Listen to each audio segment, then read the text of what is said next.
Hello and welcome. Good morning, everyone. Wonderful to see how many people have shown up for our webinar this morning. Thank you for joining us for this webinar on the importance of values. My name is Jay Blythe. I'm the Director of Consulting here for Barrett Values Centre, and it's my pleasure to be with you all today to introduce Richard Barrett. As many of you will know, and it's my pleasure to introduce him to those of you who are new to his work, Richard is an internationally recognised thought leader on the evolution of human values in business and society. He's the founder and chairman of the Barrett Values Centre. He's a fellow of the World Business Academy and former values coordinator at the World Bank. Richard is also the author of several books, including The Values-Driven Organisation, A New Psychology of Human Wellbeing, and Evolutionary Coach. In his most recent book, Everything I've Learned About Values, Richard condenses his wisdom from many years into the slim read, and it is the focus of our time together today. So this session, we're going to start with a presentation by Richard, in which he's going to be addressing a lot of the questions that you've posted when you registered for this webinar. I noticed a fair few of you posted questions as well about organisational and society, and we're focusing on personal values in this webinar. So for those of you that did that, Tracy, Iman, Jerry, just to name a few of you, please look out for the details you'll get at the end of this webinar about the next webinars we're doing to address those questions. As we're going through the presentation today with Richard, as additional questions rise, please feel free to post those in the chat box, and we will try to answer as many of those as we can. So without further ado, I'd love to welcome you, Richard, my esteemed colleague, to this session and hand over to you. Well, hello everybody. I gather people from all over the world, so I send my best wishes no matter where you are. I'm going to dive right into the presentation this morning, which will be on the importance of personal values. So here we go.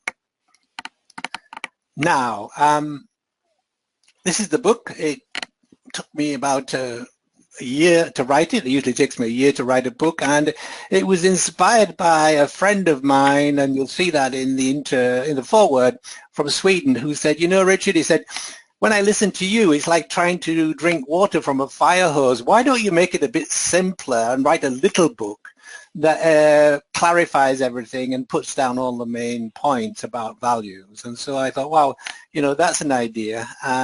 So that's what I did. I'm glad I listened to him. Thank you, Bjorn.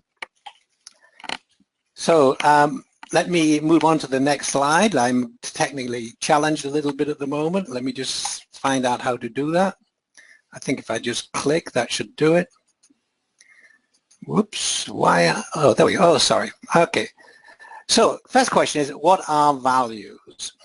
Whoa, what are values?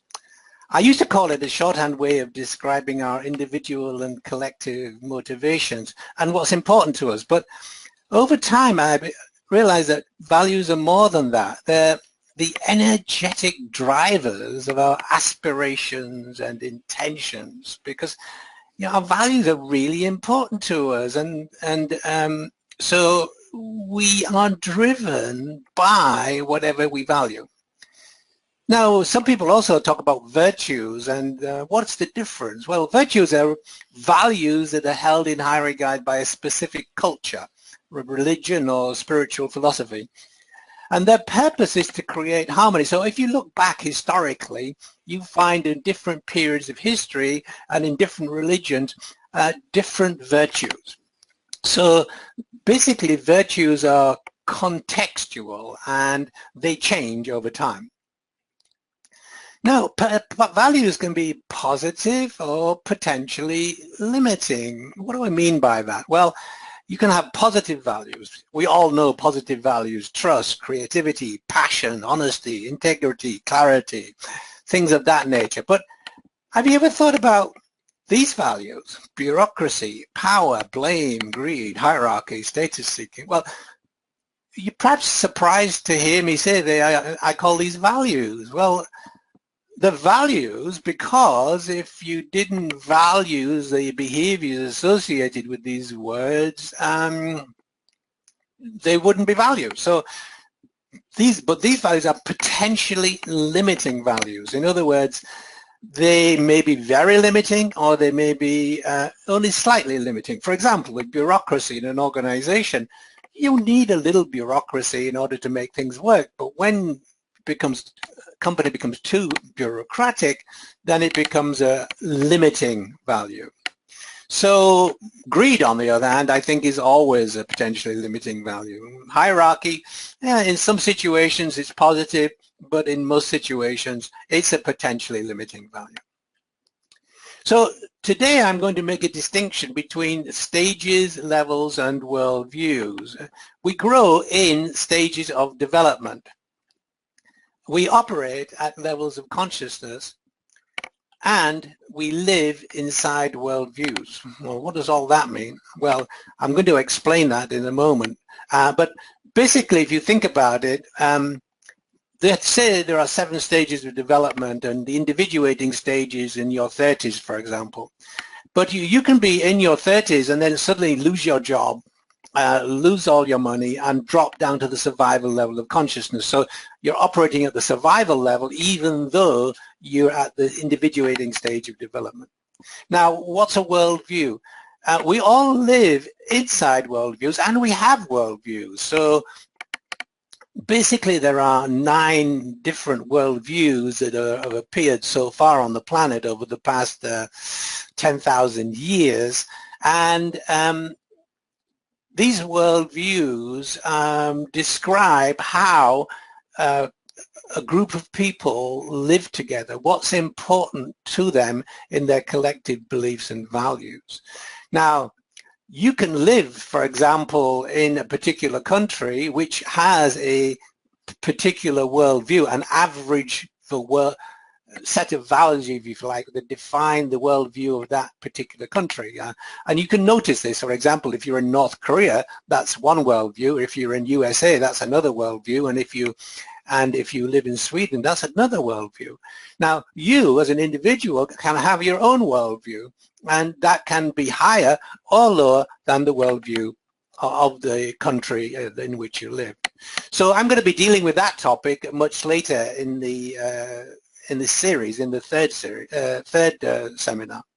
So let's move forward a little bit and talk about levels of consciousness. So all things being normal, the level of consciousness we operate from will correspond to the stage of psychological development that you've reached.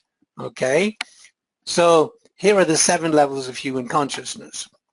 Survival consciousness, staying alive, physically healthy by getting your survival needs met. Relationship consciousness, feeling loved by developing a sense of belonging and shared identity with others.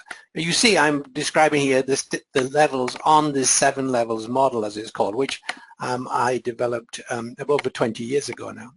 Then we get to self-esteem consciousness, feeling recognized and accepted for who you are in the communities that you belong to. You want to feel accepted and you want to feel recognized for who you really are.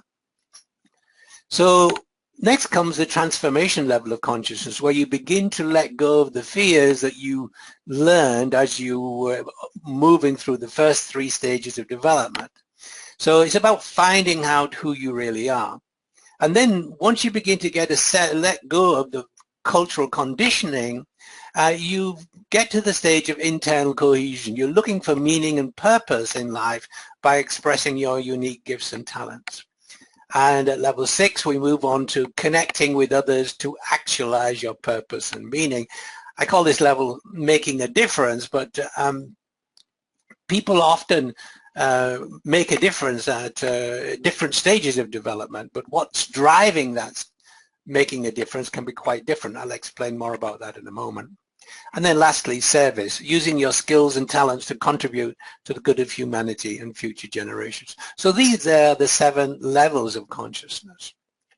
So you can find out, what levels of consciousness you're operating from by going to valuecenter.com/PVA and actually doing a self-assessment. You pick 10 values that are important to you, and you get back a diagram showing what levels of consciousness these values are at and a description of your personality. If you've not done this, I encourage you to do it.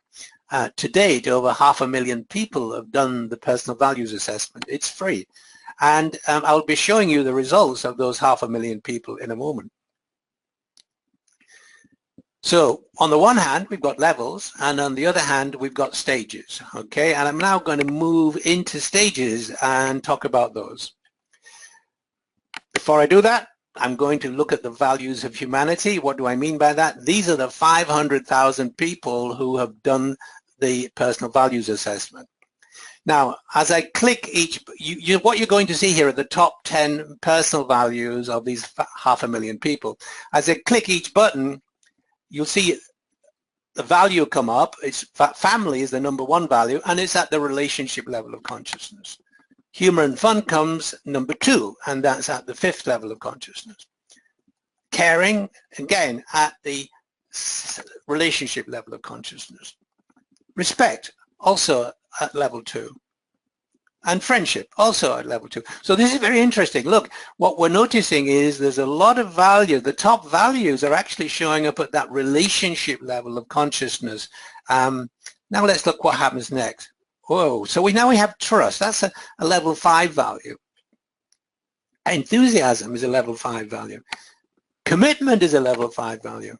And creativity. So this is very fascinating. You see, what's happening here is that out of this 500,000 people, what we see is they focus on their relationship values first, and then on their self-actualization values, or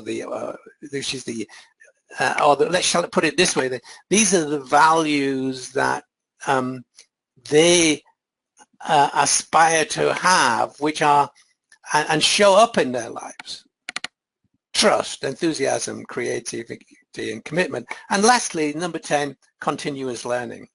So these are the top 10 values. And these people who did these surveys came from all over the world. They weren't just from organizations. They were people from all lines of all walks of life, basically. So what can we say? So 5 of the top values are about how we relate to people in our lives: family, caring, respect, friendship, and trust. And 4 of these are at the relationship level. This suggests that interpersonal safety is a fundamental priority for most people. And my research backs this up, other research, which I will speak about in the 3rd seminar. So we focus on how we relate to other people. Now, 4 of the top values are about how we relate to ourselves, who we are. These are humor and fun, enthusiasm, commitment, and creativity. 4 of these are at the internal cohesion level of consciousness. This suggests that self-expression is also a fundamental priority. So will we prioritize interpersonal safety over self-expression? Only when we feel safe do we feel free to express who we are. So these results suggest that Maslow's theory is correct. We prioritize safety, a deficiency need, over self-actualization, a growth need. Furthermore, the ability to develop and grow through continuous learning is of significant importance to us. Remember, it was the #10th value, but that's very important. We all want to grow and develop, and we cannot grow and develop unless we feel safe, unless we have those level 2 values in place. Once we feel safe, then self-actualization becomes our main priority. If we want to build a positive future for everyone, we must create the conditions that allow people to feel safe, especially our children, and support everyone in their self-expression. That's what I draw from this research on the 500,000 people who did the personal values assessment. So, well, let's talk more about values. Maslow's had a hierarchy of needs, and so that's closely linked to values, because whatever you need is what you value. In other words, our values are an expression of our needs. So whatever needs you have, you value. For example, one of my #1 values is clarity. I need clarity in order to do what I do. I love clarity. It's one of my top values. So our needs, stroke values, change according to the stage of psychological development we've reached. So as we grow through life, and move through the different stages of psychological development, our needs change and our values will change. Now, you will have some values that will stay the same, but there are some important values which will change as you move through the stages. So let's look at these stages of development.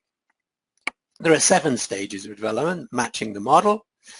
And it's basically a personal journey. Everybody on the planet is following this journey, although many, many people get blocked at what I call the differentiating stage. So there's the surviving stage, 0 to 2 years old. 3 to 7 is the conforming stage, and from 8 to 24 is the differentiating stage. These are the stages of ego development, and they correspond to our physical, mental development. For example, the baby let me put it another way. The dominant mind in the baby is a reptilian mind brain. It doesn't have a limbic mind brain, which is fully developed until it gets to 2. So the body mind dominates up to the age of about 18 months and 2 years. Then the limbic mind brain, or the emotional mind, takes over as the dominant mind brain until we get to about 7 or 8, when the neocortex becomes dominant, and that corresponds to the differentiating stage. As I say, these are stages in ego development. Now we move into what I call the individuating stage, roughly 25 to late 30s, where this is this bridge between the ego stages of development and the soul stages of development. And this is where we begin to let go of our cultural conditioning and release the mask that we've been wearing to get our needs met inside the framework of our existence. Now, as I said, many people never get past this stage. The majority of the people never get into this stage because they live in repressive regimes or they live in poverty, and they're focused always on those first 3 levels of consciousness, or stages, the levels of consciousness which correspond to the first 3 stages of development. However, once you get through the individuating stage, you've had a good education, you've maybe traveled abroad, you can move on to the self-actualizing stage, where you begin to find your self-expression, into the integrating stage, where you begin to connect with other people so you can make a difference, and then finally the serving stage, where you just want to make a contribution for humanity. Now, I'm going to describe these stages in more detail, but before I do that, I think we'd like to do a little exercise, and the exercise is about, who am I? Really, who am I? Okay, so this is the exercise. You can find on your screen a little hand. It's somewhere, an orange hand. Okay, so I'm going to make a statement. If this statement is true for you, I want you to click that hand. Okay?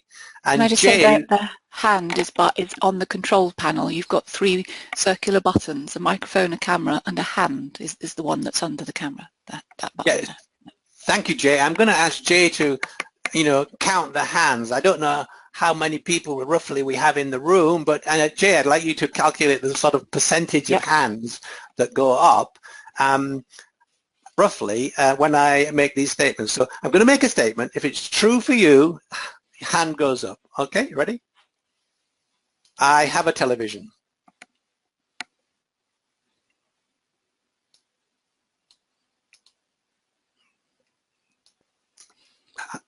Hands up. Okay. Yeah, I'm just having a look. There are still some hand movements, some ups and downs. So I have a television. It's looking about 60%. Okay, right. Yeah. Next question. Can we, we'll automatically drop the hands for you, okay? Yeah. So now I have a television down. Now we're going to I am a television. We have some hands up. We have probably, I would say, 5%. Good. I've never met a television in human form, but that's good to know that there are such forms available. Okay, so I have an ego is the next statement. Hands up. I have an ego. Okay. This looks like it's 90. That's about at least 90% of hands. Yeah. All right, let's take them down. That was I have an ego. Now, I am an ego.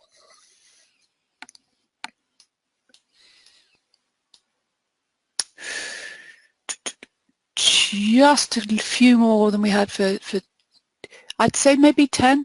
10. Yeah. Okay, very good. All right, now, 2 more questions and then we're done. I have a soul.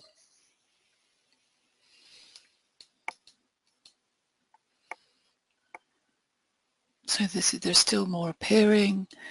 I would say 95%. Okay, down hands. We did I have a soul. Now, I am a soul. And this is looking like, I'd say our participants, I'd call that 90-95% as well. Yeah. Just taking a visual. Okay, well that's interesting, isn't it? Look, I mean, looks like there's a lot of confusion. You know whether you are a television or you have a television, but you don't know whether you have a soul or you are a soul. Now, I have done this exercise tens and tens of times over the past 2 or 3 years, and it's always the same result. People put their hands up, I have a soul, and they put their hands up, that I am a soul. Well, so what's my opinion about that? Well, here we go. We don't have an inner core, a higher self, or a soul. We are the inner core. We are the higher self. We are the soul. Think about that. That actually changes everything in your life. I am a soul. When my ego surrenders to my soul, I will find fulfillment in my life. Important to get that understood before we now go into the stages of psychological development, and then we'll come, the seminar part will come to an end. Yeah, go ahead. We've had a few questions come in, Richard, and sort of around the stages and soul and purpose and things. So I just wanted to put these into the room as part of the session. Okay, so Anashri says the relationship between values and development stage. So I think we were looking at that perhaps and covered that with the question about stages, the slide about stages. Maria wanted to know more about comparing to science and how the human functions. And I noticed you were talking about the stages of brain development, so I think that was about that one. And then Marianne is asking, what is the connection between values and life purpose? And Amelia is saying, what is the connection between values and soul? Okay, well, lots of interesting questions to cover. I'll cover the last one first, and then we'll, through the remainder of the presentation, I'll cover the others. So the values and the soul. You see, for the first 3 stages of development, roughly up to the age of about 24, 25, we learn how to be in the world through our beliefs. So we make decisions based on our beliefs. Now, as the world we live in becomes more complex, some people call it VUCA, volatile, uncertain, complex, ambiguous, our beliefs are not good decision-making tools. We need something deeper. And so what we find is that the deepest values we have are actually the values of our soul. They're universal to all of humanity, the values of the soul. So these are the deep values that allow us to express ourselves, like creativity, connect with other people, trust, and values that allow us to contribute. So when we move through the 4th stage of development into the 5th, 6th, and 7th, we will begin to operate from values. And I cover that piece in the book. And what I say about that is that values unite and beliefs separate. So when you're operating from the lower levels of consciousness or stages of development, you operate from beliefs, and they tend to separate people. So you can get a bunch of clerics from different religions in the same room, ask them to come to an agreement about their beliefs, and they never happen. Now you ask those same clerics to come to an agreement about their values, and they'll probably come to agreement very, very quickly. So the beliefs separate, values unite. So let me now describe these 7 stages and hopefully bring a little more clarity to the questions. And if you don't get clarity, well, put your hand up and we'll try and get it for you. Okay, so the first stage is surviving. You know, actually the reptilian mind-brain forms after 3 months of gestation in the womb. Now, the soul mind is the first mind. It incarnates into the embryo. It actually guides the embryo to its development, because actually DNA is an energetic guidance system, because everything in the world is energetic. And so for the first 3 months, while the embryo is growing and developing a reptilian mind brain, the soul is really the dominant mind, if you like, of the embryo. And then the reptilian mind brain forms around 3 months of gestation, and the soul becomes the subconscious of the reptilian mind brain. And that reptilian mind brain goes on dominating, learning how to keep the body alive until around the 18 months or 2 years, when the limbic mind brain, which has been developing in the background, takes over. But let's just look now at the surviving stage. So I call it infancy to 2 years of age. The motivation is basically staying alive, getting your physiological needs met: food, warmth, liquids, and a clean bottom, basically. And what the baby is at this stage is learning how to manage its environment, because when it cries out, it has a need. And if their parents are attentive, they will look after that need. And the baby learns subconsciously that the world is a loving place, that when it has a need, it gets its needs met. Now, if you are a baby to parents who are not particularly attentive, you will cry for a long time when you're hungry or you're dirty or whatever. And you begin to develop the belief, subconscious belief, that the world is not a loving place, that it is, you need to be in control. And this is where, you know, later on in life, people who want to control other people, this is where that comes from. They did not have, they weren't well cared for as children during this stage of development. So let's move to the next stage. I call it the conforming stage. It's about from 3 to 7. It's about keeping safe. Now you realize as a child that you're able to survive, or you might have difficulty, but anyhow, you've got past that stage. Now you want to keep safe, and the limbic mind brain, or the emotional mind, is all about finding ways to keep safe. And that, to keep safe, you have to be loved. So it's about learning to be loved and doing what is necessary to be loved. You need to feel acceptance and a sense of belonging. Now, many people have what is known as the critical mind. It's that little mind that niggles us and says, well, you're not as good as you should be, or you're not very lovable, etc., etc. This is the period when that critical mind begins to form. Because what happens is that when your needs for love and acceptance and belonging are not met, you get angry. When needs are not met, we get angry, and the ego gets angry, but it realizes that if it gets angry towards the parents who are not meeting its needs, it maybe won't get those needs met more in the future. They won't be met at all. And so the ego begins to think, well, I must be the problem. and the critical mind begins. And that's where it comes from. It comes from the fact that you are angry, you can't get your needs met, the anger is turned inwards. Then we move to the differentiating stage. This is from 8 to 24, and this is really about feeling secure in your peer group. You want to feel a sense of recognition, and you want to belong, but not in the home. I mean, in the home you want to belong, but it's in a wider, it's at school, and it's as you leave school, it's in your workplace, you want to feel recognized. And you need to be part of a group. Now,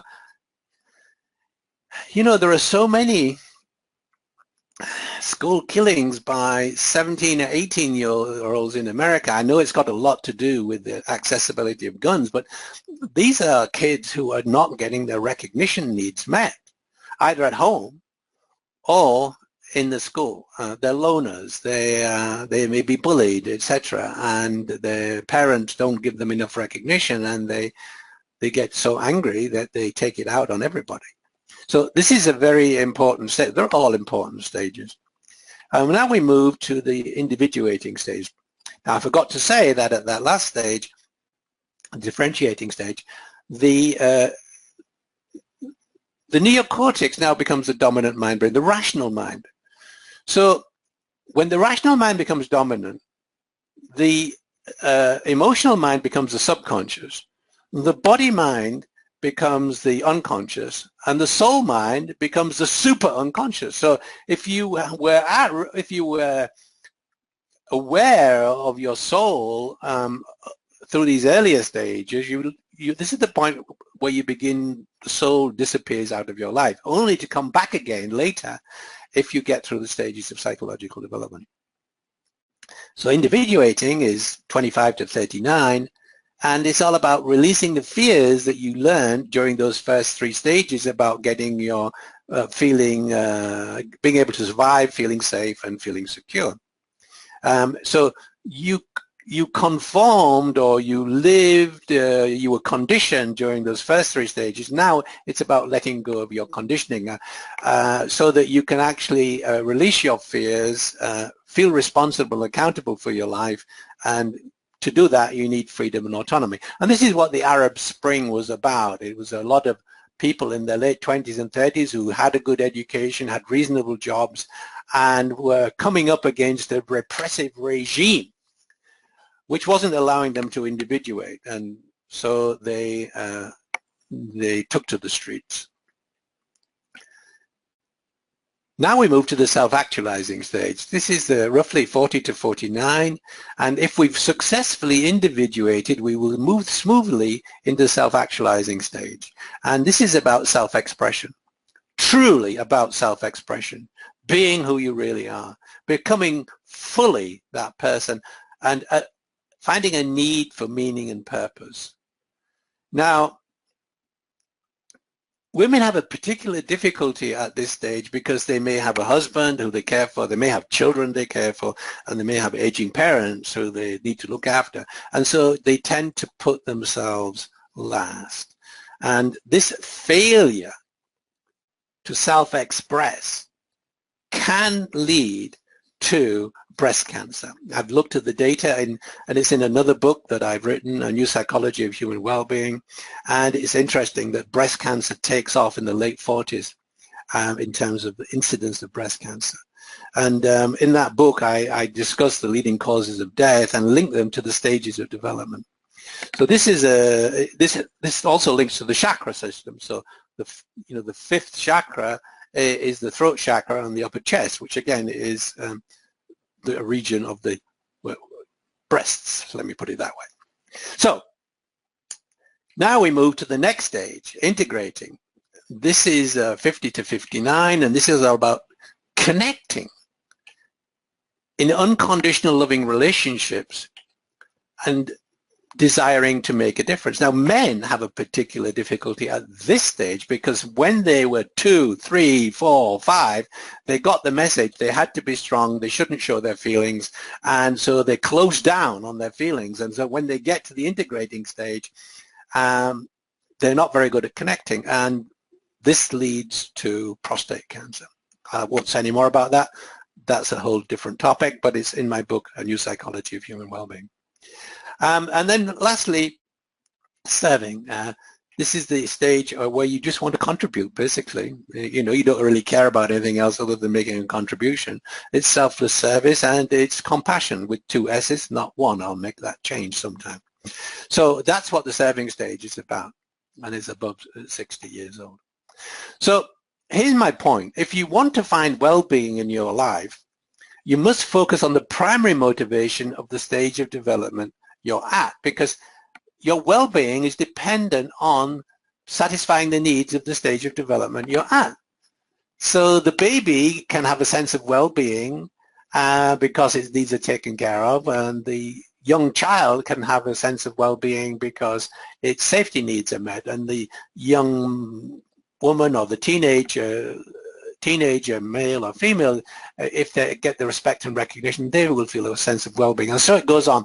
So all of these are different needs, and when these needs are met, we experience a feeling of well-being. And I do a 4-day workshop on this topic in Tuscany twice a year. So what's holding you back? What prevents you from mastering all of these needs, these primary needs? I call them secondary motivations. So if you have fears about getting your basic needs met, level 1, 2, 3, you will not be able to self-express. In other words, if you have difficulty surviving, how are you going to self-express? You'll be so cautious because you learned fear-based beliefs about surviving, so you won't take risks and fully express who you are. Now, if you've got fears about being loved and accepted, you won't be able to connect. In other words, if you learnt fears about not being loved at 2 to 8, when it comes to the integrating stage in the 50s, you will have a lot of difficulty passing through that stage of development and connecting with others. And if you've got fears about your self-worth, a lack of self-confidence, the 3rd stage of development, you'll find it difficult to serve others because you won't have the confidence to go out and actually make a contribution. So as you see, these first 3 stages of development are actually intimately linked to the second half of our lives. So summary, if your ego has fears about surviving, you won't be able to self-express. If your ego has fears about keeping safe, you won't be able to connect. And if your ego has fears about feeling secure, you won't be able to contribute. A failure to master the ego stages of development results in mental and physical disorders at the soul stages of development. And I've indicated what all of those difficulties are, both mental and physical, in the book I mentioned, A New Psychology of Human Wellbeing. So that's it for now. We're into question time. Over to you, Jay.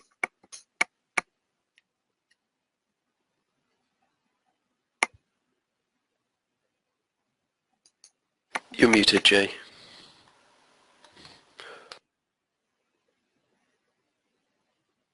Doesn't work if you're muted, does it? No, I found that out almost every day. Sorry, everyone. So the whole point of this webinar is self-expression. So we're just underlining that by a technical fault there of being muted. Okay, we have some great comments and appreciation coming in through the chat box for this webinar and everything that's being shared. And there are a few questions around age. So I'm going to throw them out there one at a time, but keep your questions coming in if there are other things you want to inquire into, because we have still got 20 minutes together. So 2 questions from Uma. 1, can people cross stages of development earlier than the said ages for each stage? And if we deal with her questions together. 2, is it possible to train us to keep the soul connection conscious as we grow up? Great questions. I always get the first question. It's like, I want to get there faster. I want to get there faster. Okay. Yeah, and actually I think the other age questions pick up on that as well. So maybe we should deal with all of that together. So sure. How do people's mental age impact and potentially conflict with the stages of physical age? Actually, no, sorry, it's a separate question. So stick with the first one. Yeah. Well, I get that question all the time. And so people want to say, oh, I'm a 26-year-old and I want to make a difference in the world. I must be at I must be at the integrating stage of development. Wrong. Because you have to look at what is the motivation for the making a difference, okay? And the ego wants to make a difference. The soul wants to connect. That's a very interesting difference too. But at the individuating stage, that 26 to 30-year-old who wants to make a difference is motivated quite a lot by ambition. They want to make a difference because it's part of that stage of development of wanting to get on in the world and prove themselves and have freedom to show who they are. Whereas when you get to the individuating stage, which I call, when you get to the integrating stage, which is where I talk about making a difference level of consciousness, the motivation there is from empathy. It's a completely different motivation for making a difference. And that's critical. So, you know, I have some young friends in their 20s who I know are actually in the audience, and we've had these discussions many times, and finally they go, yeah, you're right. You know, here I am, I'm wanting to make a difference, but actually it's about righting wrongs. You know, this is wrong with the world, so we're going to right the wrong and make a difference, or I need to make a difference because it's going to be good for my self-esteem. I'll feel good about it. It's not about, I feel a deep sense of empathy with these people, and I want to make a difference in their lives.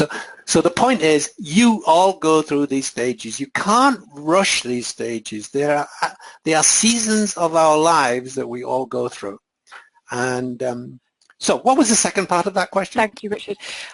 Is it possible to train us to keep the soul connection conscious as we grow up? This is it is, but it all comes down to the education system. The education system doesn't train us. You know, basically, it's a well-known piece of research that says 98% of 2-year-olds or 3-year-olds are creative geniuses. You know, when you get to 10, it's 35%. When you get to 16, it's 18%. And when you get to 20, only 2% of the world has genius level creativity. Why? Because it's actually taken out of us by our school system. Our school system, it trains us to be homo economicus. It doesn't train us to be souls. And so if we can change the education system so that young children learn, to fully express who they are, not be fitted into a box, or you have to learn this, you have to learn that. No, to fully express who they are, to connect with the other children in their class through values-based education, by the way, through values-based education. And then to contribute together, for the classroom to learn how to contribute something to help old people or whatever. So if we change the education system to focus on self-expression, connection, and contribution, we'd live in a very, very different world. Thank you, Richard. The other age questions, which is relation of personal values to age. I think we've covered them. I think we've covered them in the way you've answered those questions. So there are questions coming in about leaders and organisations, and we will respond, but not in this webinar, as we're sticking to the topic of personal values. And people asking for more information about the Tuscany workshop, which we can definitely provide. How can we support leaders? Ruth would like to know, are there references to the scientific research in the book? Okay, so in this book, it is not an academic book, it's a short book that summarizes everything I've learned about values, whereas A New Psychology of Human Wellbeing is like a 300-page book, which is quite academic, but very clear. I'm going to, Jay is going to produce one from Magic. Somewhere. This one. Yeah. That's like a 300-page book, which it goes into a vast amount of detail and is, answers a lot of more of those detailed questions. Yeah. And I particularly suggest those people, there are questions, people talking about the chakra zones, is this the same as chakra zones? There are people commenting about the male-female relationship to body parts and health and activation of the soul, and that is the book that goes into that in a lot more detail. Let me put that back on camera. Let me say, Jay, if I may interrupt, the reason I wrote that book was to bring the soul back into psychology. In Maslow's day, and before that in Carl Jung's day, and Roberto Assagioli, they all had a cosmology of psychological cosmology which was basically accepted this idea of the soul. And from 1960s onwards, the soul went out of psychology because we went into behavioral world. And why? Because science does not accept the idea of the soul. I'm going to give you a little demonstration of what I mean. Not a demonstration, I'm going to tell you a little story. You know the exercise we did. I have a soul, I am a soul, etc., etc. I first did that exercise at ESADE Business School in Barcelona almost 3 years ago at a conference on creativity, spirituality in management. And fortunately I had the opening keynote. And I did that exercise for the first time. I was really taking a risk. It's what my soul told me to do, and I did it. And it got exactly the same results.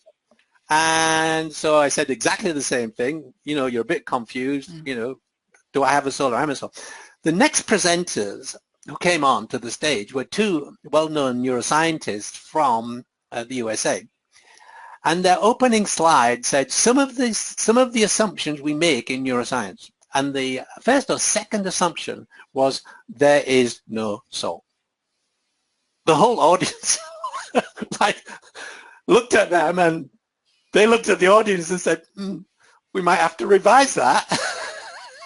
Because the whole audience had said, 98%, I have a soul or I am a soul. So you see, science took the soul out of psychology, and what I wanted to do was put it back in again, basically. Yeah, thank you, Richard, and that's on behalf of many of us, grateful that it's coming back in. We are seeing people talking about the soul more in the workplace. But let's stick with the questions that we're getting in here. How does Steiner education fit with Barrett values? Andrew would like to know. Brilliant. Lines with it very, very much. The Steiner education system is one that I highly recommend because it does treat, it's very child-centered. In other words, if your child wants to express in dance, or if your child wants to express in some other way, it picks up on that. And so it's one of the better systems for child education, I believe. Yeah, and just to acknowledge Isabel, who made that comment in the chat box as well, that it's an education that allows for this wider understanding of self. Angelica would like to know, for adults who didn't get secure childhood from their parents and environment, how can they catch up on the individuating stage or even self-actualization? This is where we get into personal mastery, and it's about learning to let go of the identifying and learning to let go of this, what are called early maladaptive schemas. Now, Jay, you've been on our workshop in Tuscany, and we took you through that, and you experience this idea of, oh, wow. I mean, everybody has these early maladaptive schemas. It's nothing to be ashamed of. It's the intensity which can really stop you from individuating. But you have to identify them. Once you've identified and named them, then you can work with them. But until you do that, they're just like thoughts in your mind which you're not able to fully appreciate. And what happened was your brain was hardwired into those limiting beliefs, because your brain was growing and developing during those first 3 stages of development. And so your experiences became hardwired. And now, hardwired means deep beliefs or synaptic connections. You have to undo those. And it's not easy, but it is possible. And sorry, go ahead, Jake. No, I didn't want to interrupt. Well, you did very successfully. I did interrupt, and I apologise to everyone for interrupting. It's okay. It's okay. There was sorry everyone. There was a comment earlier in the chat box which asking what's the difference between beliefs and principles, and I just want to check in with you that the response that I gave to that chat exchange, because you were in flow there, was right, which is that around that beliefs, principles are those beliefs we're conscious of that we're choosing to act by, but beliefs can be unconscious as well. So it links in with what you're talking about, beliefs being formed and being lived out unconsciously. In fact, many of our beliefs are subconscious, but we are controlled by them. But the distinction between principles and beliefs, how would you clarify that?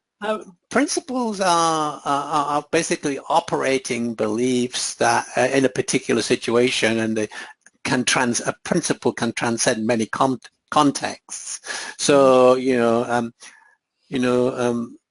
that's, people often say, well, that's one of my principles. Okay, well, okay, is it a belief? Is it a value?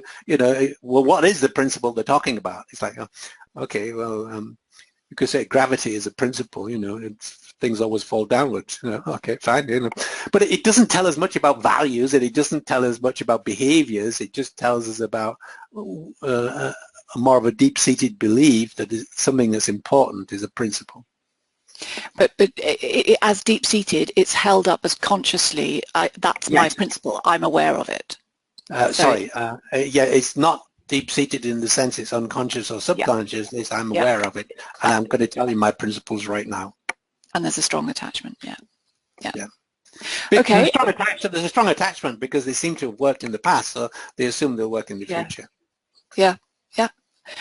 Ruth would like to ask you, do you think the average person is aware of their values and are living them in congruence? No. I wasn't. None of us are. We get to the age of 24 and we learn. Our brain, our mind learns through the formation of beliefs.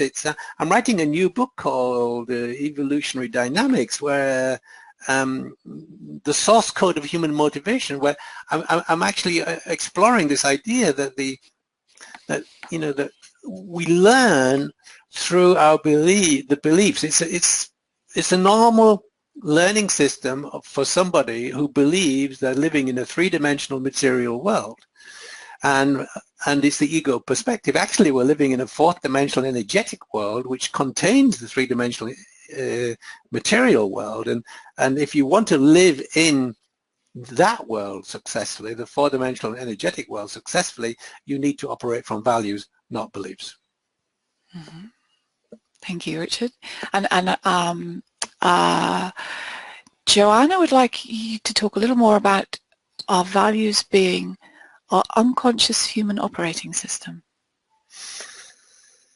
They can be unconscious and they can be conscious. The most important thing is to bring them into consciousness. That's what the individuating stage is about. It's about letting go of your beliefs and bringing your values into your conscious awareness. And one of the things that valuecenter.com/PVA does, if you go on and do the personal values assessment, that's one of the things it does.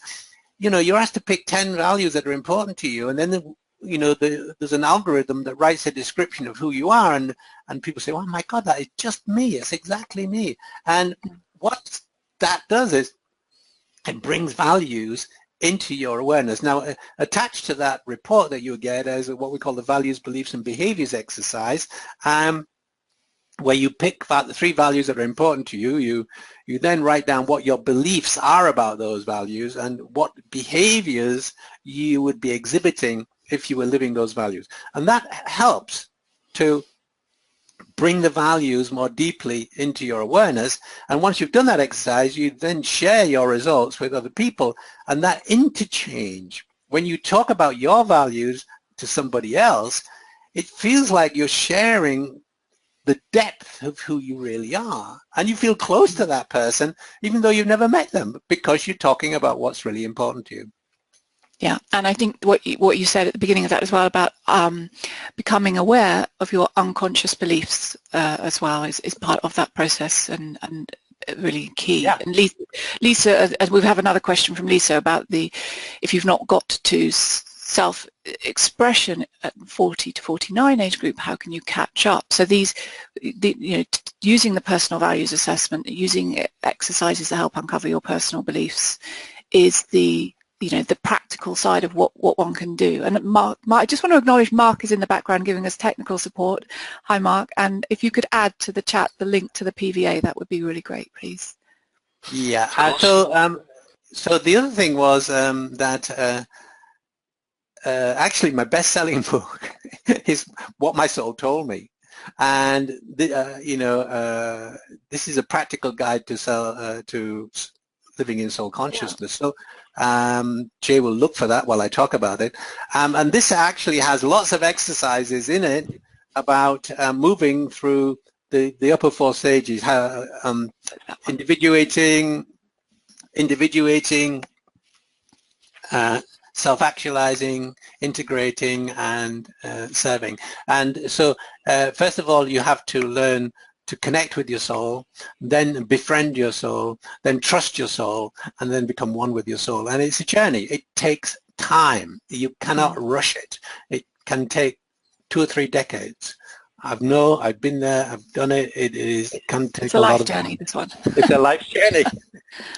There's also in this book mention of fourth dimension consciousness and living in the human energy field, which I just wanted to say because you referred to that, Richard, as well. So that's also in more detail in this. It's if you want a more popular book, not so long, What My Soul Told Me is the book to get. If you want a in-depth, more academic, then you should go to A New Psychology of Human Wellbeing. Yep, correct. Catherine, do you evolve from your I'm just checking time. This may have to be our last question. Do you evolve from your conception of full spectrum and the evolution from ego to soul? I read that. Okay, not quite sure of the question, but what is full spectrum? That's the first time these words have come up. So when you're able to master each stage of development, and you will feel confident, and you'll be operating from full spectrum consciousness. Now that means so higher is not better. Okay, that's a mistake that many people make. You need to be able to master every level of consciousness. In other words, at each stage of development, you need to master that stage. Otherwise, it will come back and kick you in the backside later if you haven't mastered it. So full spectrum consciousness is someone who has mastered each stage of development and can look at life calmly and deal with it, and deal with whatever shows up from a position of calm. Let me put it that way. You may have 1 or 2 fears, etc., but you basically can handle whatever's going on. Thank you, Richard. And I'm just trying to answer a few of the questions through the chat, such as what is the term maladaptive? So maladaptive schema, I'm writing that out and things like that. Yeah, you can. You can look that up on the internet. Maladaptive. Jeffrey Young, Jeffrey with the J, EFFRAYOUNG, kind of invented this idea, or him and his colleagues. And the other technical question was, are we familiar with the attachment theory and trauma and impact on development? Is this something we're talking about in this work? You'll find an explanation of trauma in A New Psychology of Human Wellbeing and PTSD, and how it arises. Basically, it arises because we want to, our minds are meaning-making machines, and when we can't make meaning, it throws our minds into insecurity and instability, and it stays there until we can make meaning of it. And so that's what basically trauma is about, I believe. Thank you, Richard, for your work. Thank you, Richard, for being here to share that with us today. And thank you, everyone, for attending, for your questions, for your presence and attention. And we wish you a very wonderful rest of your day and wherever you are in the world.